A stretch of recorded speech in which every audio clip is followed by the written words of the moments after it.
Hey guys, welcome back to Hot Takes and Deep Dives. This is Jess, and I am very excited because I am here with Danny Roberts, who you most likely remember from The Real World, New Orleans. Hey, Daddy.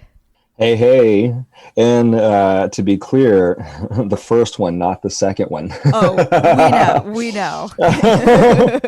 Right on. I never saw the second one, actually. You know, this immediately brings up a point or something that I want to talk to you about, which was I kind of split The Real World into two different groups. There's the original show, which aired from 92 through 2000, and that's when that's when New Orleans aired. Yeah. And then Vegas was what, with Trishelle, was like 2001. Everything after that, it was a different show. Yeah, I agree. How would you, what was your observation of what changed? So to be fair, I didn't watch it anymore after I was on it. I think, I don't know, it's like after you've seen behind the wizard's curtain, it's like it loses its magic. Yeah. However, I do totally agree, and I think a couple of things majorly changed. One, starting either the year right after mine, they started doing 2 a year. So they changed the format. It became much more like speed dating. It was much less about the social issues and just more about the drama. And the reason for that is it's a very specific reason why is because that was the very year around there where all the other reality shows cropped up, which were much more about competition and winning a game. Survivor started in 2001. Exactly. That was it. And that so many others popped up after that, which they were all centered around this idea of a competition and someone winning a game show. And, to compete, I think they changed the format of our show to lean a little more that direction. And it definitely became more about the soap opera and less about the social issues. Yeah. So take me back. I mean, I want to talk about everything with you, but let's go back. So you auditioned in what? It must have been 1999. 1899. 1899. Yeah, it was 1999. It was the fall of 99, and I had just finished school that summer. I just graduated. And you're from Georgia, right? Georgia, yep. And I had been going to the University of Georgia, and like so many college students, maybe back then, maybe less now, I had no idea what I was doing after school. And that's how this whole mess happened. And what gave you the idea? Were you a fan of the show? You must have been. I had been, but honestly, I grew up in such a small town that I didn't grow up with cable, so I'd only seen bits and pieces. I was very hooked on the magic of the very first one because it's still to this day the best. Because it was truly, truly, truly real reality TV for the most part. Yeah. So I was definitely, lured by the magic of that season, especially. But it was actually. But you must have also been into San Francisco, like with Pedro. I hadn't got to see all of that one, only bits and pieces of that one. I'll tell you, it was actually two friends who talked me into it. It was a friend who told me about the tryout and insisted that I go because I didn't even know about it. I think he heard it on the radio. Mm-hmm. And we still listened to the radio back then.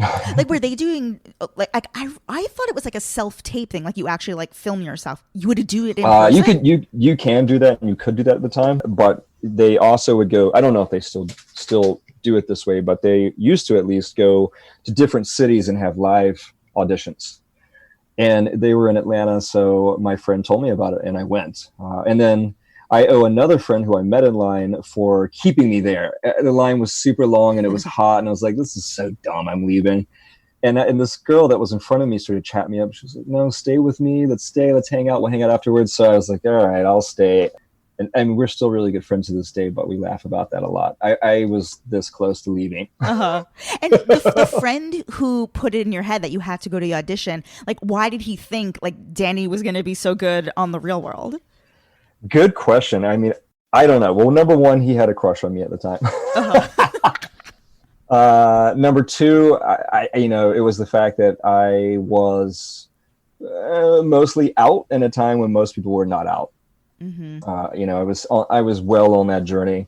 Very different from now, where it's quite common for most people to be out. But in your early 20s back then, most people were still hiding it for most of their life.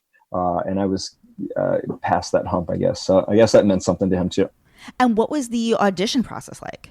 Okay, so the actual going in live for that audition process is a lot like that, where you're sat down at a table with, it was probably 7 other people. They pull from the line in groups, and they sit you down, and they have someone there who throws those random questions at you, and they see how you respond to these questions with this group of strangers. And I didn't know it at the time. Of course, when I left, I was like, I have no idea how that went. I didn't feel, I don't feel any one way or the other. Yeah. I found out later that that day they shooed me in. Really? Like they set their mind on me that they were hoping I was going to end up being the person. But you go through many more stages of the process after that. I don't think most people realize. So if they do choose you from the initial round, however that happens, you do several of those calls that I just mentioned, where you're guided in conversation and guided in interview, that you record of yourself. That's what the opening of the seasons ends up being. Then they actually fly you to LA a couple of times. You're kidding. Oh my God. Yeah, to put you on the spot, they send you out with strangers into social scenes and make things really awkward for you. And they're filming you. They film the whole thing. So they're basically testing to see, like, can this person handle this? So yes, they flew me out to LA. It was the first time I ever went to LA. First time in West Hollywood. They took me to I don't know. They took me to a bar to sit and have a drink with some random guy that they just introduced me to, and hang out and be filmed. And, so you told them you were gay from the start? Right from the start. They knew that right from the start. Yeah. Like from that very first introduction. And were you out to your larger group of friends and family yet? My friends, but not my family. Okay. And how old were you? So at this time I was 20, 21. Yeah, I did not tell my family until after I was cast. I waited. I hedged my bet. And then as soon as they told me I was chosen, it was December, I had about 3 weeks to prepare. And that was like the first thing on my list. I must do. I got to tell them before I go do this.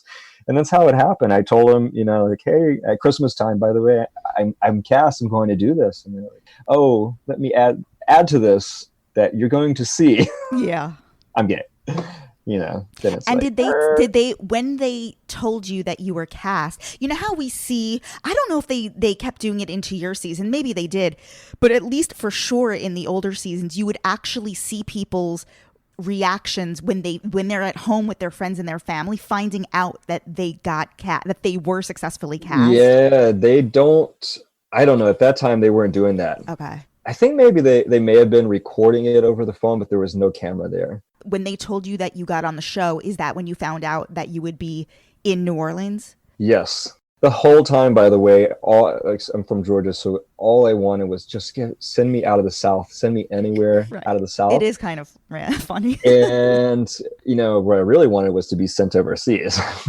But there's a caveat to this piece of the story I'll tell you in a second. However, yeah, so finding out was like, womp womp, really, New Orleans? But I will say, though, now New Orleans is absolutely my favorite city. I am so happy that I was introduced to it, because it's very different from the rest of the South. It's own entity, and it's very special. I think it's the country's most special city, and people better visit it while it's still around, because there aren't many more decades that city's going to be around. I love New Orleans. In fact, I've been there many times. Like, I've been there at least 3 times. And for sure, on my first visit, you better believe I went to the Real World house. Everybody does that. What was the address? I used to know it by heart. Oh, I should have pulled it up for this. It's St. Charles. It's like 2000 something St. Charles. Like, so one of my favorite things, and then I'll get back to that caveat I was going to tell you. One of my favorite things to do is, so by the way, I love going to New Orleans every year for Halloween. Not the gay Halloween, but just the regular Halloween, because New Orleans loves some costumes, and New Orleans does it right. And I love me some costumes too. And it's just such good fun, and it's more local. But the caveat I was going to tell you, though, is I was not actually cast for the Real World first run. What do you mean? I was actually cast for Road Rules. So that's how the conversation started was, well, we interviewed you and we put you through this whole casting process for the Real World, but we think we would rather have you on Road Rules. What do you think about that? And I was like, no way, I'm not. If that's it, I don't want to do it. I'm not interested. I did not want to be on that show at all. I had no interest in that. It looked like hell to me. Yeah. I agree. Nowadays it looks more interesting, but the idea of being forced into a motorhome with 6 other idiots. No, thank you. That's so weird that they like flipped it on you. They did. They flipped it on me in that call, so it was really awkward at first. And then they were like, "Okay, well that's fine because we just wanted to ask, but we still want to move forward." That's how it happened. I mean, like my favorite seasons of The Real World, like the most memorable ones to me, New Orleans. It's the reason why I reached out to you to begin with, because you are. I mean, honestly, there are two Real World cast members who were really formative for me growing up as a young gay person. Danny from New Orleans and Genesis from Boston. Did you ever meet her? Yeah. Over the years, we all meet each other in random weird times. And funny enough, I was actually messaging with her on Instagram yesterday. Oh my. Oh. And there's so many people from that show. And I've actually been out in public where I've met newer cast members who introduced themselves and I had no idea who they were because I don't watch it. Yeah. But, a lot of those older casts, we've all had time or opportunities over the years to meet. And, many of us are around the same age anyhow.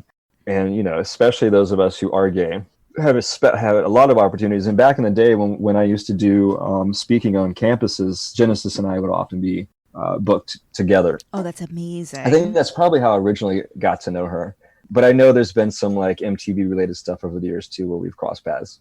Who else? Because we're going to get into your specific cast, but aside from Genesis from Boston, who else did you become close with? Yeah, from other casts. Honestly, I'm not in touch with most of them. I don't really. There's very few that I'm connected with on social media that I am connected to in any way. Mm-hmm. Period. And it's not by design. It's just like, it's kind of like when you go to college and you live with a group of people and after college you lose touch. It kind of feels like that in a lot of ways. Are you still friendly with Kellie, Limp? Yes. That's, out of any season, that's one of the only people that I'm still in touch with, especially for mine. I've lost touch with everyone from my season. You guys became best friends on the show, truly. And this is now 20 years later. She's, for many, many years, been married to Scott Wolf, the actor. They have kids. Like, how are they doing? Yeah, they're great. They have a very adorable relationship and they are very good to each other. And I adore Scotty and Kellie. They have 3 kids, 3 adorable kids. They're just good people.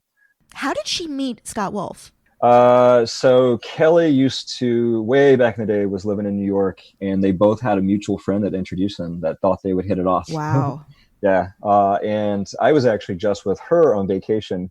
Right. Literally, like, funny this comes up, but right before I got back to New York where I normally live, I got back literally like 3 days before from a vacation in Europe where the virus was already starting to break out and spread. Wow. I wasn't really concerned about it at that time, but looking back, I'm like, we were lucky.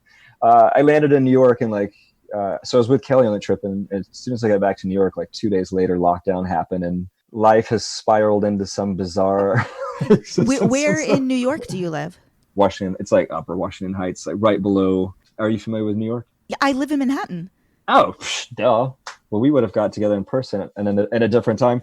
So I live right below just outside the gates of the cloisters. I'm just outside the cloisters. I had no idea that you lived in New York. Yeah, I do. Very cool. I don't know if I live there anymore, but I have an apartment there. Yeah. And where are you right now? So since then, I've spent the past 2-3 months, I've been at my cabin in Vermont. So now you're on The Real World. Were you aware of Pedro's AIDS battle? Completely. Definitely. I mean, even without having seen all of that season, I definitely knew the storylines. And of all the people that have been on the show, like him and his storyline are still to this day one of the most, storylines that taught the most, that made the most impact. Like, it gave this show a level of credibility that defined that early era you were talking about more than anything. I don't know if there's been anything since that has had that level of impact. And, for most of us, including me at the time, that was the first real, true, like, personal introduction to HIV that most of us ever had. Mm-hmm. And this is a time when people still had really negative views on it, and he humanized it in a lot of ways. Clinton recognized it, for Christ's sake. Mm-hmm.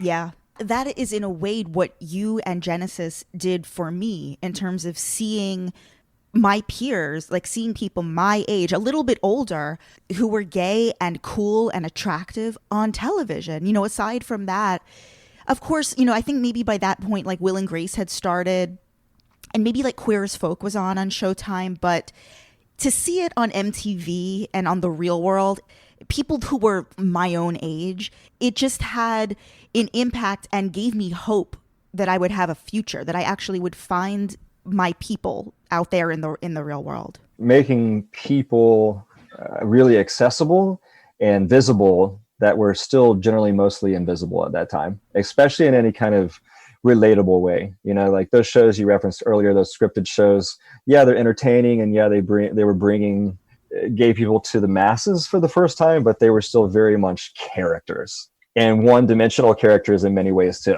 I remember on Boston, I remember there was a scene where Genesis is at work, and Yeah, I remember this. the Boston cast had to like work at like an after school center, and it was when Ellen came out on her TV show, not the talk show, her sitcom, right? And yep.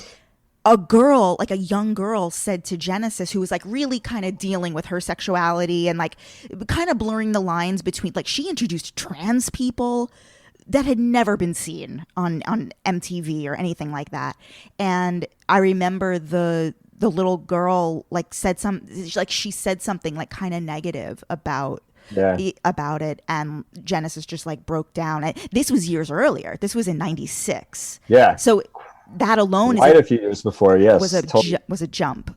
Yeah, I remember that like it was yesterday. As again, another season. I didn't see most of the Boston season at that time, but I very much remember that episode because it definitely, you know, I was still very deeply in the closet at that time, and it definitely struck a nerve. Tell me about the filming process. So, from what I understand, would production take one whole floor of the house? Yeah, in our case. So, you know, we were living in this giant, true old historic mansion. We didn't know it at the time because it was all blocked off and hidden, even from the outside. But there was a huge, like probably the second half of the house behind us that we didn't even know was there the whole time, where they all were. And you don't know it until the very last minutes of the last day. And they're like, that's a wrap. And everybody claps and they open the doors and you get to go back and you're like, oh my God, this is so fucking creepy. And there's like, you know, screens everywhere, and it's for the first time you realize, holy shit, there was a camera there and there and there, and you're just mortified. Yes, they live back there, they work back there. There's, you know, a huge studio full of screens where it's like their control room where they're watching you and the producers sit. Yeah, it's creepy. So creepy. How would you compare how much of the show was produced? Because like we're used to now, if you cut to like present day, the reality shows of today, you know, if you think about anything that's on Bravo, heavily produced, meaning all cast members, they get a call sheet. Any restaurant has to already have permits and everything has to be signed before you even enter a scene. Like they wake up in the morning, they get a sheet saying, okay, at 9:00 you're filming with this person here. Yep. What was it like on The Real World? Much less of that level of production. I mean, I don't know what it was like in these newer seasons, but at least back then, there was definitely an element that was still produced. I mean, much of it's narrated by interviews where you're taken off site once a week. You have a scheduled interview where you sit with a producer or a director and they interview you. And that is the film that narrates the storylines. So, you know, there's always an element of it being edited, things taken from context sometimes. There's that, but as far as the way that our lives are being lived, they tried very hard not to interfere, to be invisible as much as that was possible. It's like we'd go out to a bar and they would do their best to try to get the permissions they needed on the fly, you know, but it often lead to us like not to kind of being isolating ourselves at home because it could be such a crazy hassle to go out in New Orleans, you know, so, but the producers just would try to work with whatever was happening on the fly. It was very on the fly. What would happen is you have to call on this special phone, like, hey, I'm leaving the house in 10 minutes. It gives them notice to get their gear ready and jump in a car to follow you. And what would happen if you left without making that call? they would get pissed as shit. They would figure it out because they would know that they can see you leaving the house and they would watch you. And they're like, then they would send a crew scrambling after you and you'd get lectured. But what can they really do about it at the end of the day? Now, there's one element that I think has drastically changed, and it has a lot to do too with, it's one other element that I think changed reality TV over time. We didn't mention this earlier, but this was something that has drastically changed. The way reality TV is produced makes it ultimately a more produced product, and it's not so much production, it's actually the cast members now. People today have all grown up watching reality TV. They all have their perceptions about how it's played. They all have goals. Like, the appearance on the show is rarely ever the end goal. It is used as a jumping stone to get to your next career piece. And back then, I think that was much less common. Most people just thought like, oh, I'm just going to be another geek on a TV show and move on with my life. I think it's almost expected now that after your show, something happens for you in entertainment or something. Not that there weren't lots of opportunities handed to us back then, but it wasn't as expected or the norm. So, people have very different mindsets. And I think there's a lot of manipulation and acting that happens on the cast side now. Because they're trying to... It's an image. Portray an image, yeah. It's all like, it's not real. The thing that makes none of it real anymore is just, there's nothing real happening. Like, if you watch these old seasons, you see us, we look rough. Sitting around, no makeup on, looking like homeless people, busted, shitty old ratty clothes. I got a lot of shit for sitting around in the same sweater day after day after day throughout the show. Nowadays, you look and everybody looks like they got up at 5 a.m. to do their makeup with a professional crew, and then they are it's all a facade, a character that they play during their seasons, that they cook up before they get there. That is the most drastic change that I noticed. Now the show airs, and you pretty much become an overnight gay icon, in large part due to your relationship, which is depicted on the show. Like, take us through the relationship with Paul. I mean, basically, yeah. The two of you became the face for the case against Don't Ask, Don't Tell. Yes. So yeah, this is ended up being a huge part of my story, which when I was cast was not part of my story. I was very single. So you hadn't even met Paul? No, I was assuming I was going into this experience single. The thing on my mind was, all of the dating opportunity. But then right before I left to film it, I met this guy, Paul, that I hit it off with. And we did connect early on, and we had this relationship for many years after 8. And you were together with Paul for 8 years? Yes, 8 years. And he was in the military. He was a captain in the Army, actually. Like most of America at the time, I didn't know a thing about our military and our policy. I learned it all through him and Don't Ask, Don't Tell, which nowadays kids can't even believe this was the case and real. But yeah, gays were not allowed in our military. And we had this policy, Don't Ask, Don't Tell, where you could be in the military gay as long as you never talked about it or admitted it or showed any sign of it. Like, don't ask, don't tell. So, he was breaking major rules by taking part in this show with me, which ended up happening. And they took the steps to hide his identity. But, it was the two of you were famous because his face was always blurred. He was my blur. Yes. No one had a clue what he actually looked like. You could only hear his voice. It was never talked about, what branch he was in, any kind of identifiers. He was just a blur that would come on and visit me, and you just saw me making out with a blur. But I was not prepared for what that brought on. Not only was I like still coming through the final stages of coming out to my family, I was very much not prepared to even manage the weight of being lifted into this platform as, the poster child of gay America. I was not prepared for that. I was not prepared to be the poster child of Don't Ask, Don't Tell, because I was just learning about it as everyone else did. I mean, the two of you were on the cover of The Advocate. Yes, right away. And it was a big deal because it was a time when there was a huge push to get rid of it. And it was very political, and it did ended up being, it became a big deal, and it ended up in the spotlight big time at that time. And we lived for a while in hiding, basically, afterwards. It was very unhealthy. We had to there was just, anytime we went into public at that time, the kids would just flip out and lose their shit if they saw me. You mean like fans? Right. Like, at this time, remember, everybody watched MTV, and the show was 90% of their budget. So it was a big fucking deal, which is weird now because it's Like, what is MTV? But this is Right. a big deal back then. So if you went in public, almost every kid around you would know. They would know. See, some people, see the people who would go on a reality show now, that's literally the reason why they're going on, because they want to be famous. Right. So different. I was terrified of it. I didn't like attention. I'm very much an introvert, and I would wig out anyhow. And then especially being with him, we were often out in public together, and he was terrified to be seen with me, did not want to be, he would be fired and lose a lot of things that he had built in his career to that point. I'd been in the military already for like 15 years. This was not some like young guy who just got in the military. He was. What were your ages? So you were maybe like 22 or so. He's 6 years older than me. But I was not prepared to deal with the weight of everything that happened. And it just wasn't healthy for either of us. We lived in hiding for a couple of years, and then eventually he decided to get out of the military because it just was not a healthy way to live. Then he got out, and then we actually ended up doing another show with MTV, with MTV News. It was an hour-long special where he revealed his identity, and that was a Was big that deal. with John Norris? It was with John Norris. I remember that interview.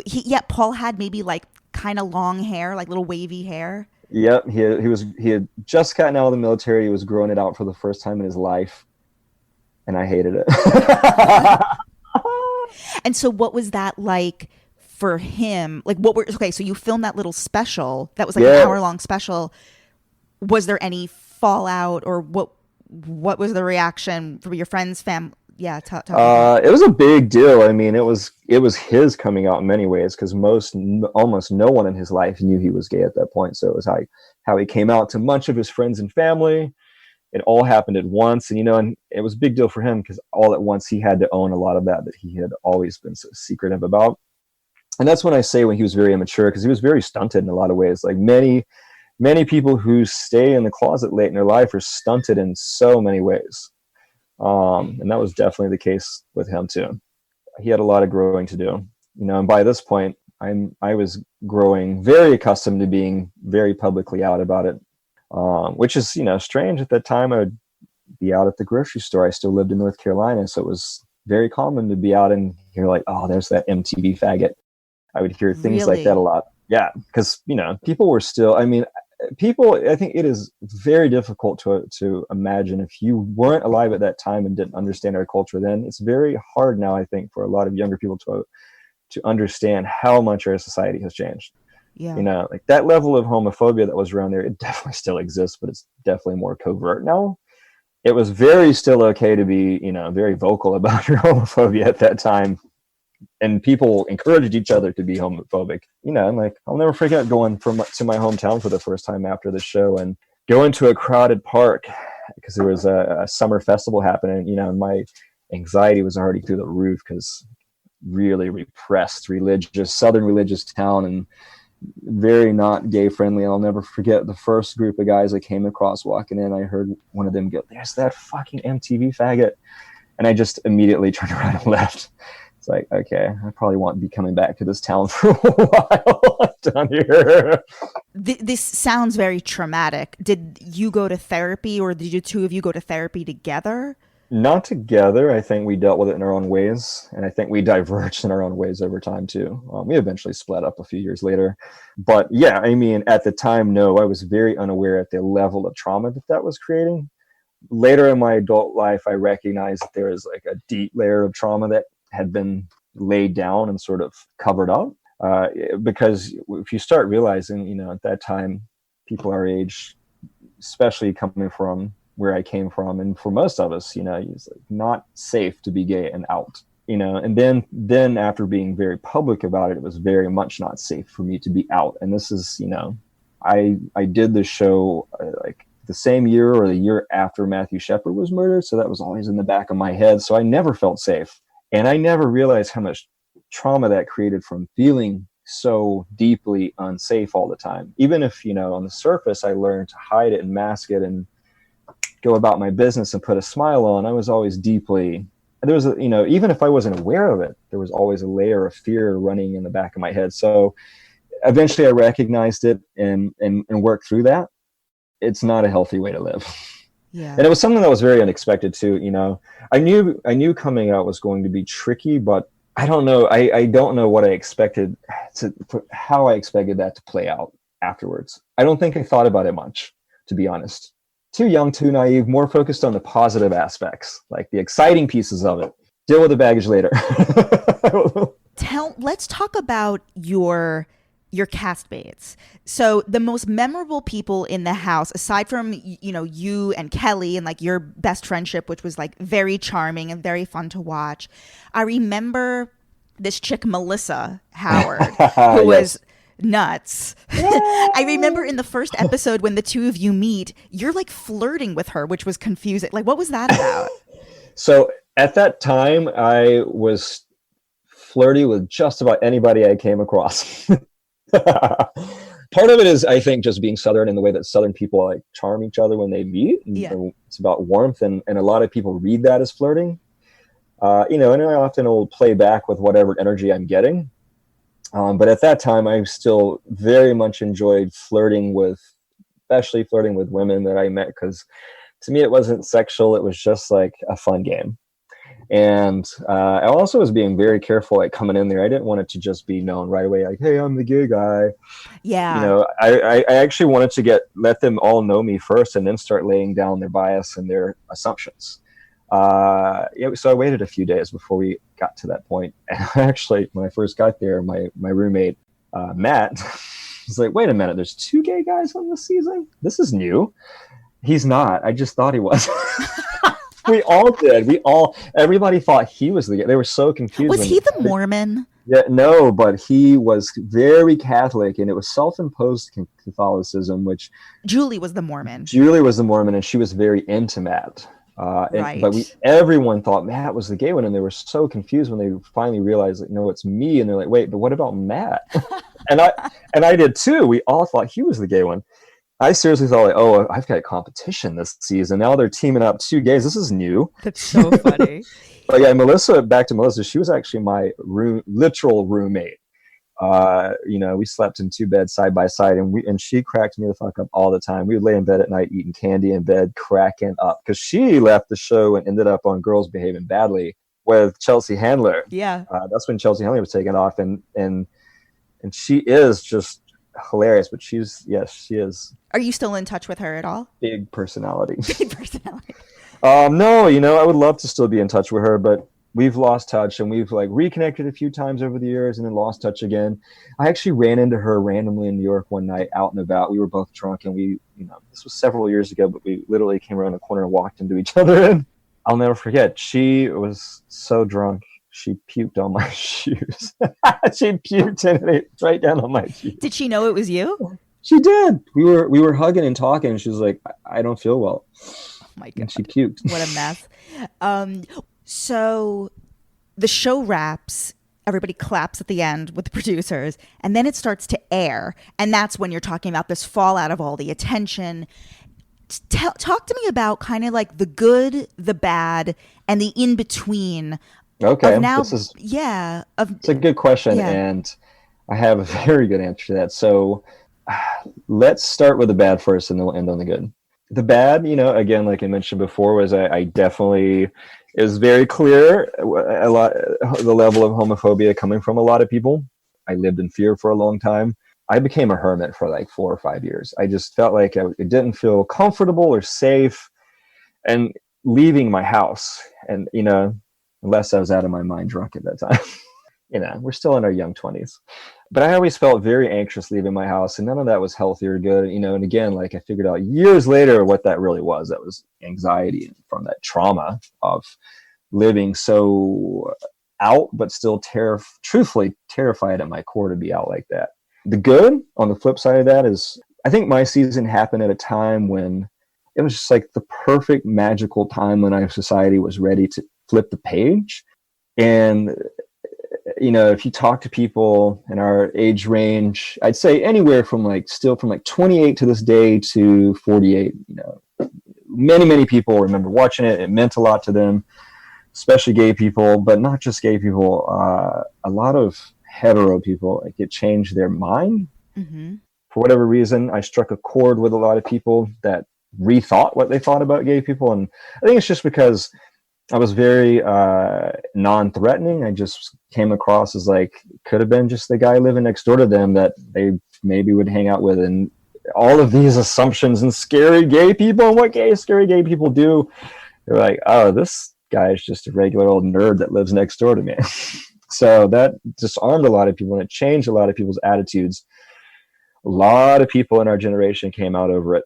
You know, kind of knowing like you're not alone in it helped a lot of people. And I was not, by the way, the first gay person on this show by any means. This was season 9, and yeah. There had always been someone before who was gay, so I'm not saying I'm the first by there any was means. The guy was his name Dan from Miami? Dan from Miami. There was Pedro. There was Genesis. There was Ruthie, yeah. There was, and don't forget the very first one. He wasn't totally out. He was on there as bi, but Norm is totally gay. Yeah, Norm, yeah. Yeah, Norm was one that stands out the most. Isn't it wild what happened with Steven in Seattle?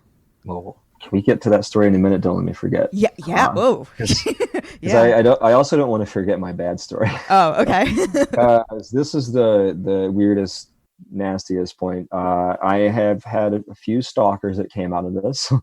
One of them, it was when I still lived in Seattle. I lived in Seattle for 10 years. And when we did that special that we talked about earlier with John Norris, we filmed it at our house in Seattle. So it was revealed right and early in that show when it aired where we were. We were in Seattle. So I shit you not, the day after that show aired, the next night at 11 p.m., I get a knock at my door. I'm like, this is weird. Nobody ever comes to my door. And I'm like, residential house in Seattle. Open the door, and there's this really sexy cop standing there. I'm like, hi, can I help you in any way? Ended up being this cop who just kept coming back pretending to be on a beat looking for somebody, but he was really using it as an excuse to show up on my front porch. And this guy ended up, I won't go into the story that happened in the middle, but this guy, hardcore, was stalking, found me using his police database. He actually showed me in his car one day. Here's how I found you. Oh my God. And some really, really dark shit came out of that. Like what do you mean? I don't even want to go into it.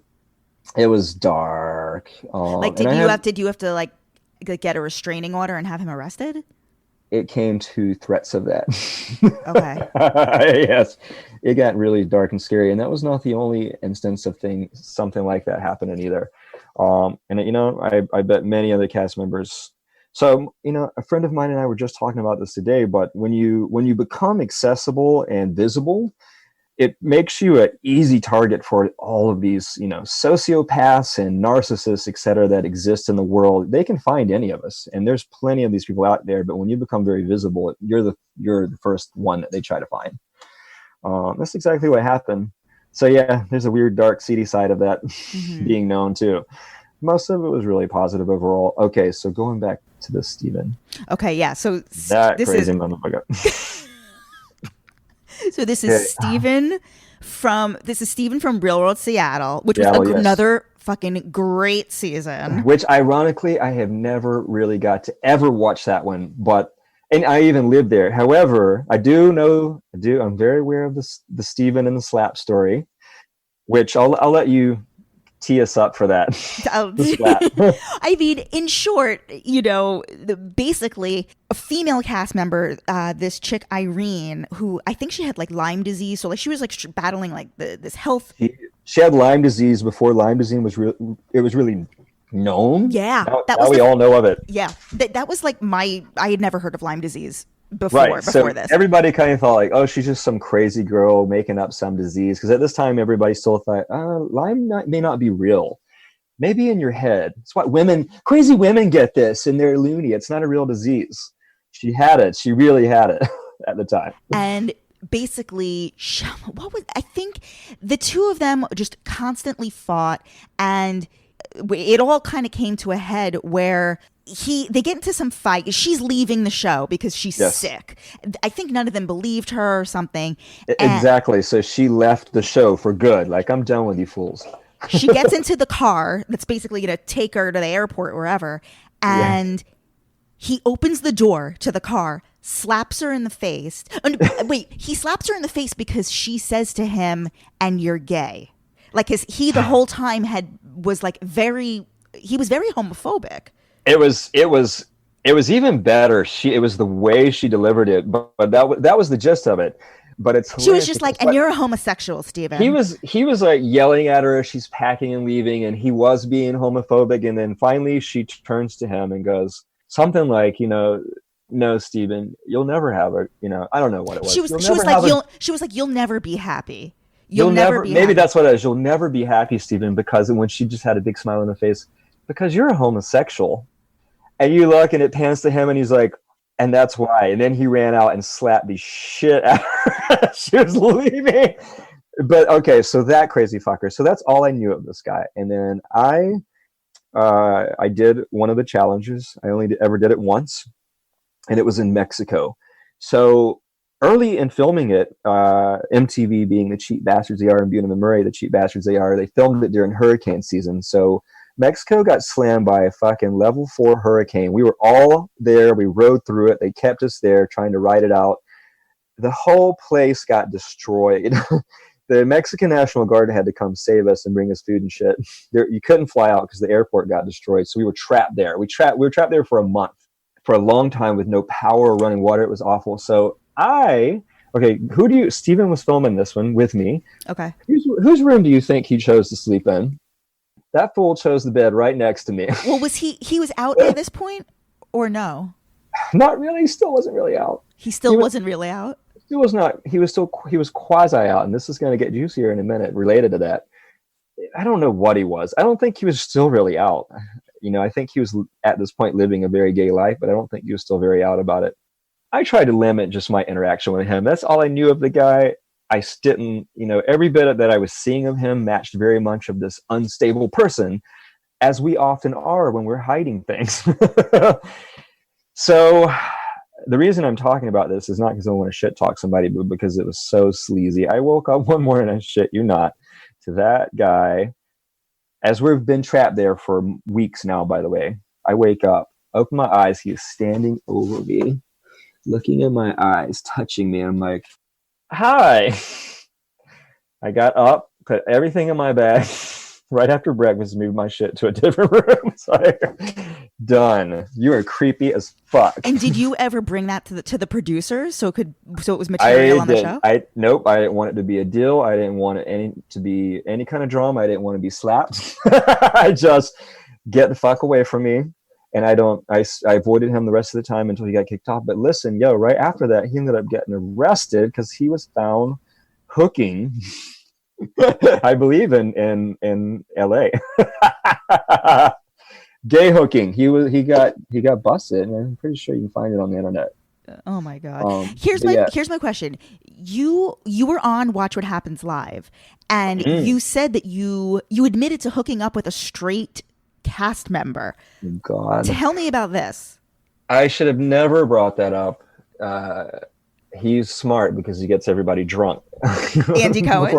Before the show starts. Okay, so by the way, when I was asked to be on that, I had never seen it, and I didn't know who Andy Cohen was or what the show was. Why were you on it? Like, what were you promoting? He invited, it was a reunion, and he invited all of his favorite castmates to come. So it was a big group of us, and this is another time when I got to meet a lot of these different people that I'd never met before. And I was drunk, and that question came up, and I answered it. And I should have never talked about it because, of course, like everybody had their guesses right away, and many people figured out honestly who it was. And this was a cast member on your season? No, it was a castmate who was on Road Rules. Maybe that same year as me, or maybe the year after me. I don't even remember, but. Somebody I really liked and respected as a friend, but who I also had a little bit of bisexual experience with on his part. But so if everybody already guessed, like who? I mean, I don't think a lot of people guess. I mean, he is now married with children in a hetero marriage, so I'm respecting that. I don't know what his deal is, but the thing that sucks is after that he got so upset that we've pretty much lost touch now. Okay. Yikes. We talked about it a little bit. He definitely was not happy about it. I think he got a lot of flack from that. A lot of people figured it out. It's kind of easy to figure out. You did play a role not, not by your own choice, but you did play a role in Don't Ask, Don't Tell. And, you're talking about Yeah. how this was right around the time of Matthew Shepard, and we all came up in this time where the ground was really shifting. What was your reaction when Trump was elected? Oh, yeah, let's get to that to a second. So, very much so, I felt very much from the minute that I was chosen to be on that show that it was, I was being given a special opportunity, and I felt very much that it was my responsibility to help all of us move forward in society. So I just, from the start, felt like it was my responsibility, which, by the way, kept me in that fucked up relationship we talked about earlier, many years beyond when it should have, because I got trapped in this weird mindset that I owed it to gay America to keep that relationship going. Because, a lot of people held that relationship on a pedestal as something that they were, that's my goal. I want that too. I'm so happy for you, and I want that. That was a big deal Danny then. and Paul. Yeah. So to let that relationship down felt like I was letting down gay America, and I stayed that way beyond when I should have, and it just became a toxic relationship. But I felt like I had the subconscious chains holding me to it of the psychology there. But so fast forward, that relationship ended, and I moved on in life. I've been through many, many things. So since then, something that changed in my life is I found out I was HIV positive a few years ago. So very much the same I feel today about this issue, just like I felt about coming out back then. It's my responsibility to help teach and inform people, and it's crazy how much it's still such a stigma today. After everything else, that's still a stigma. And then when Trump was elected, it fucking took me back to that trauma. I think that's kind of when I started really facing, like, I got a lot of trauma here. What is going on? That awful fear of going back to that time when, oh no, here we go again. We're going backwards. He represented like this fear of going backwards, and it's exactly what's happened. Like, so many ways we've gone backwards, and all those people, all those bigoted people that have been there all along now feel like it's okay for them to speak up. At least now you know who they are. But it brings it all up. How did you find out that you were HIV positive? This is a fucked up story. So, like many people of our generation, I was hyper afraid of it. If you caught it back then, you're going to die sooner or later, or at best case, you were going to, live a mediocre life, hanging on to the edge, taking some pretty toxic medications. So I had a huge fear of it. I also grew up with a mom who's a nurse. So, like hyper freaked out about any disease, period. In a lot of ways, that in my 20s, part of the reason I think I probably kept myself in a relationship for as long as I did, because that kept me insulated from my fear of HIV out there. And then later on in life, after we had split up, I met someone. I found out later that I was with and I trusted. I found out later that person was lying about it and knew very much that they were very positive. I did not know that I had it or had any reason to believe that. And over time, I got really just complacent and comfortable. It was starting to become a non-issue. Didn't hear people talking about it much anymore. And then I got really sick in the summertime several years ago, and I thought I had the flu. And I'm like, who the fuck gets the flu in the summertime? But it was this really strange, awful flu that just wouldn't go away. And I eventually went to the emergency room. I got misdiagnosed with mono, because it's very similar symptoms. You're just exhausted and drained. So after that, I went to see my regular physician, who just did some, ran a bunch of regular sort of maintenance blood work on me just to check in. And that was a Friday. On that Sunday, I was hanging out with a friend that Saturday night, I was hanging out with a friend of mine. I ended up blacking out. Woke up face down in a pool of blood because I actually fell down and smashed my head open. I had never in my life ever passed out. So that was scary in itself. I'm like, what the fuck is going on? Something's really wrong with me. This is not mono. So the next day, Sunday, I called my doctor, who's also a friend of mine. I'm like, look, I don't know what's happening, but I passed out last night. And he's like, oh God. He's like, I wanted to wait until Monday and just have you come to my office and talk to you in person because I wanted to be there. But I'm going to tell you right now, because you should know, because you're really unhealthy right now. My immune system was dead at that point, it turns out. And he told me over the phone, you're positive. Like, and at this point I was, I don't know, 35, 36, something like that. the last thing I expected to hear at that stage in my life is I thought we were, well, we're all safe now. We beat it. So that was a huge shock. But yeah, on top of it, because I had actually had it for quite some time before being diagnosed, I had no immune system left. My body was shot. I was in bad physical condition. And all those symptoms that we thought were mono were actually just the result of being incredibly sick. And it took me about a year to recover physically. And how are you doing now? Now, I'm great. I'm healthy. I've been on a long road since. I think the hardest part is the mental journey, the psychology of it, which no one prepares you for. No one really can. But, you go through many stages of grief, questioning. The hardest part for me, and I think is true for a lot of people, is facing your own bias and your own bigotry about it. You suddenly are forced to reflect on what do you truly at your core feel about this. And I had to face the fact that, like many people, I was still carrying a lot of stigma baggage that, people who get HIV, there's a reason, because they're bad in some way. Like, that's a punishment for being bad. It's a punishment for, there's always the first assumption you hear from these people that, oh, well, you're just a whore, so of course you have it. It never crosses those people's mind. Still to this day, it's introduced to people by people who lie.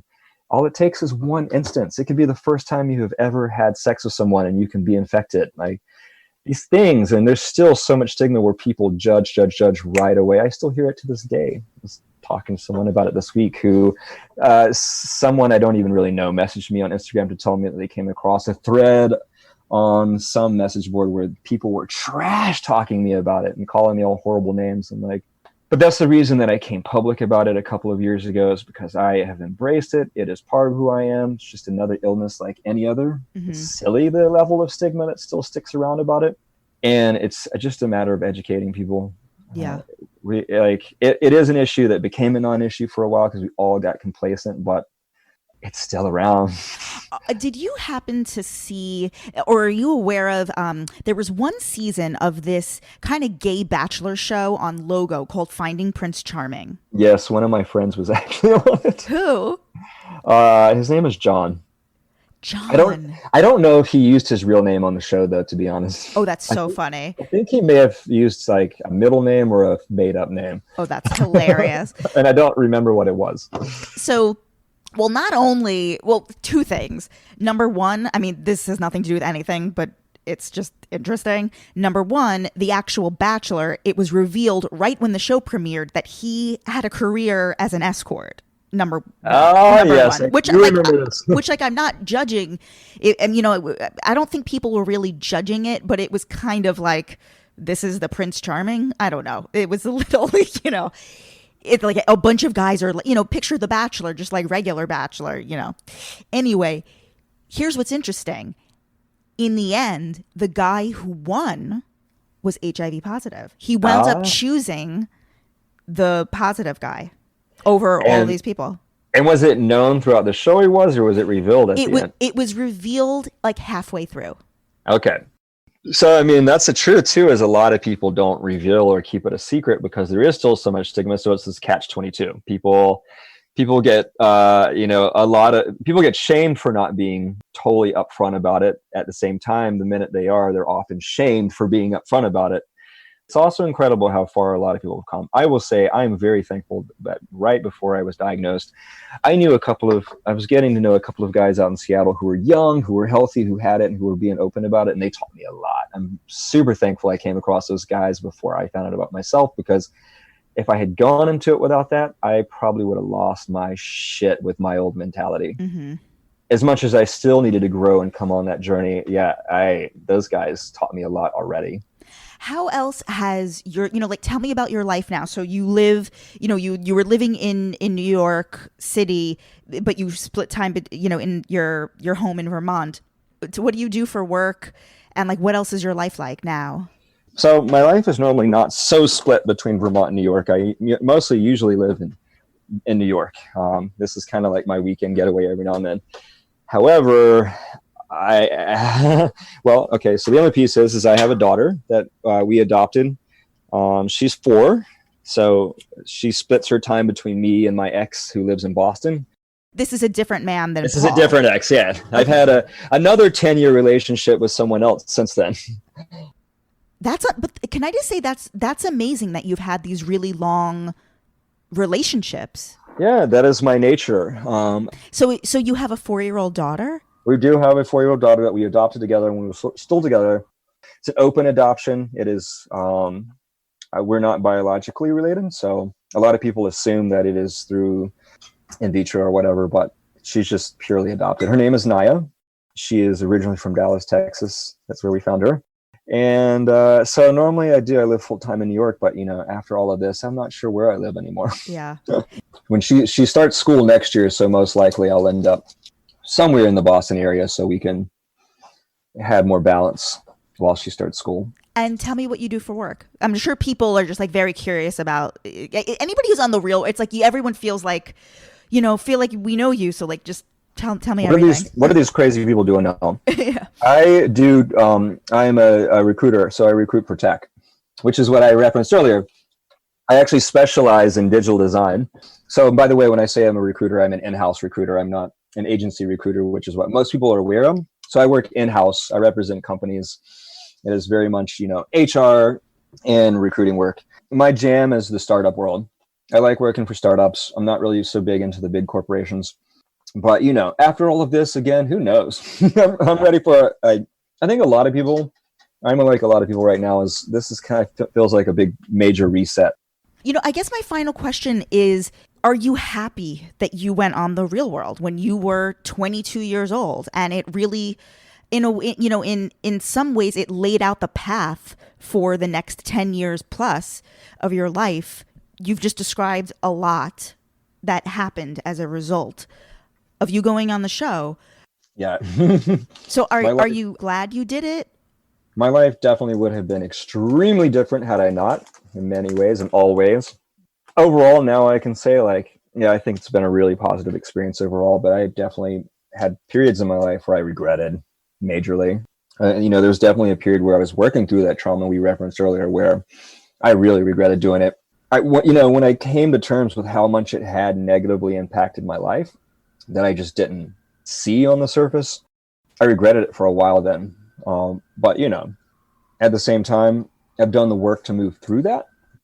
And I'm back to an overall positive feeling about the overall experience. And nothing can replace the feeling of knowing that overall, taking part in that was a positive experience for a lot of people and helped to move a lot of people forward in life. And if it hadn't have been me, hopefully it would have been someone else doing the same, and I could say the same to them. Mm-hmm.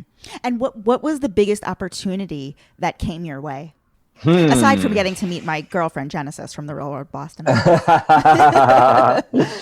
How does her girlfriend feel about that? No, I'm going to need you to get me an interview with her because I am dying. This is the 19-year-old Jess needs for this to happen. I'll message her after this call, and I will tell her. So experiences. I mean, there were, of course, being cast on Dawson's Creek. What? Back in the day, I was. You were on Dawson's Creek? I must have known. I must have, because I followed you so intensely. For some reason, I'm blanking on this. It was just so long ago that you've forgotten. Wait, you had a cameo? Mm-hmm. On Dawson's Creek. And it's funny because every now and then I'll be at work. This has happened a few times where, I'll be at work and I work in HR. So I work with a lot of women and, many of them are still watching Dawson's Creek religiously. And I'll suddenly one day. You mean on Netflix? Yes. Yeah. And multiple times now I've had a random coworker show up at work one day going, "Oh my God, I was watching Dawson's Creek last night and I could not believe what came on screen." Up to that point, having never even discussed it, it's never, maybe they knew, maybe they didn't, they never brought it up, but that's been a funny experience. So there's been some things like that obviously would have never happened otherwise. Yeah. At your work, women must be very excited that their coworker is Danny from The Real World. I think there's some of those people. I think there's two different perceptions of it now. It's what you started talking about in the beginning is there's two eras of the show now. So if you're somebody who has experienced it more recently, you likely have a lot of negative perceptions.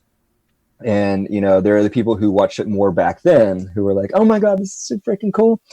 But yeah, there's a lot of those people, especially today, because I work in tech with younger people who only know it as the trash that it became. So I think a lot of them, without often having never seen a season that far back, they, you know, probably make a lot of the assumption like, oh, you're one of these crazy, trashy people. And it was just so the opposite. Like what Right. people don't understand is like those initial seasons of the first 10 years of The Real World, the opposite of trash. So in fact. vanilla. Yeah. So vanilla, mostly about social issues. It was, you know, it was part entertainment. It was smart. Hard to believe now. Yes. It was half education, half entertainment. Are you even able to like watch reality TV now? I just can't. I can't. It's just too. It's that element of the overproduction that just kills it for me. But you know, I'll still sit down and watch the original New York cast. I would love that. Yeah. Danny, this has been so nice chatting with you. I really feel like I got to know you. I can't thank you enough. If people want to message you, like I'm sure people listening to this like grew up watching you and they want to reach out and send you a message, what's the best way to follow you online? You can find me on LinkedIn if you want to go the work route, or Instagram. I think my account is JDannyRoberts. Danny, thank you so much. Guys, you can follow me, Jess XNYC. You can follow the show account, Hot Takes Deep Dives. I really hope you enjoyed this as much as I did. And thank you, Danny. Jess, it's been fun. Thank you. I enjoyed it. And also, when I'm back to the city, we should hang out when we're allowed to. I would love that. I would love that. Awesome. All right. Thanks, guys. Bye, Jess. Bye.